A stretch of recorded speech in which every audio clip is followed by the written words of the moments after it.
I am Dan Brown, and on today's Music Nerd, how Emily White, an intern for NPR's All Songs Considered, has single-handedly destroyed the music industry. Music Nerd!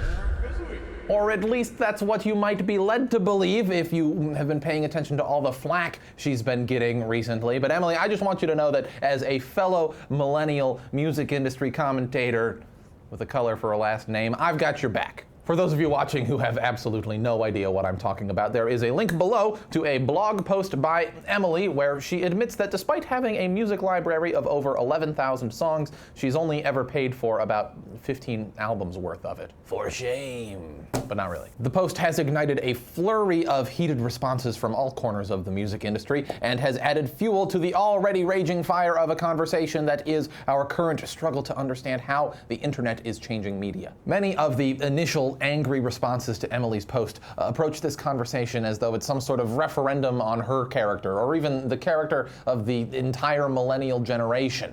I disagree with that approach entirely. Emily's critics come from a school of thought that implies that piracy exists because something has fundamentally changed about people, that somehow our generation has looser moral values than our parents' generation. That's bullshit. People haven't changed all that much. Media is what is drastically changing. Piracy doesn't exist because people have become less moral. Piracy exists because media has become more fluid. Media wants to be consumed. Music wants to be heard. That is what it is designed to do. No technological innovation will ever make it more difficult for music to reach our ears or for media to reach our brains. You can go all the way back to the invention of the printing press. Before the printing press, the only way to share a long-form narrative was to speak it or to write it out by hand. Then Gutenberg came along, and while his invention put many scribes out of work, I don't think that anyone today would argue that his innovation was anything but a good thing. Media never becomes more difficult to consume. Every technological innovation makes it a little bit easier to distribute, and we've simply reached a point now where media, which used to literally be a solid thing passed out for profit, has digitally liquefied. It now takes the path of least resistance straight to the consumer. We've reached a point now where media is free. I'm not arguing that it should be free. I'm simply stating a fact. It is free. If you want something, there's nothing stopping you from getting it other than laws that cannot be enforced and a false sense of obligation to musicians. Many of the angry responses to Emily's post imply that file sharing threatens the well-being of musicians and, by extension, music generally.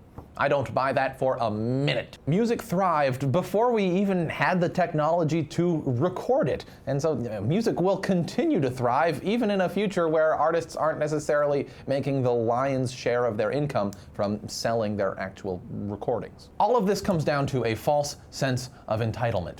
Not millennials' false sense of entitlement to free music, though, as the anti-Emily camp would have you believe, but rather the music industry's sense of entitlement to an antiquated business model. We're so used to looking at file sharing through the distorted lens of those entrenched in media industries that we often forget that at its core, the ability to convert media into a digital file, multiply it infinitely, and send it anywhere on Earth instantly is a revolutionary innovation. Emily simply took advantage of that innovation while growing up, and not even in a particularly pronounced way. I mean, I know personally plenty of people who have pirated way more than Emily has. Not me, though.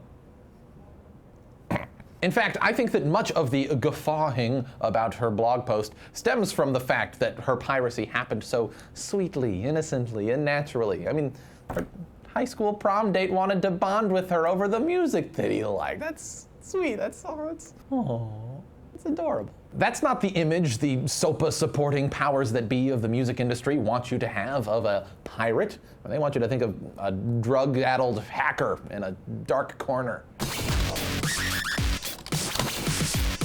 Got it? The bottom line here, though, that I think we can all celebrate is that music is going to be just fine. We have plenty of amazing musicians wanting to be heard, countless consumers who want to listen to the music, and more tools than ever before to connect one with the other. That's a setup absolutely begging to be monetized. The challenge of our time is simply figuring out how to do that. But it's not even that much of a challenge anymore. I mean, Spotify seems to have the problem pretty much licked.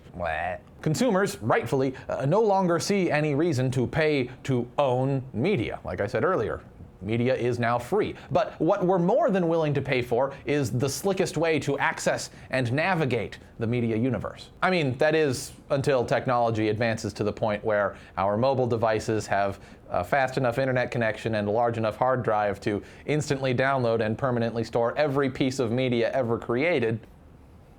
But that's another music nerd for somewhere in the future, probably about 6 years from now. Anyway, that's all for this week's Music Nerd. I'm very curious to know what you make of this, so post a comment, let me know. You can tweet your hate mail at me, at Delicious Steak, and to watch the other half of Music Nerd, where I crunch the numbers behind what's happening every week in the world of music, click right here. To watch Elaine Moran with Happy Fun Music Time, click right here. And to watch Esteban with the Rap Report, right about here.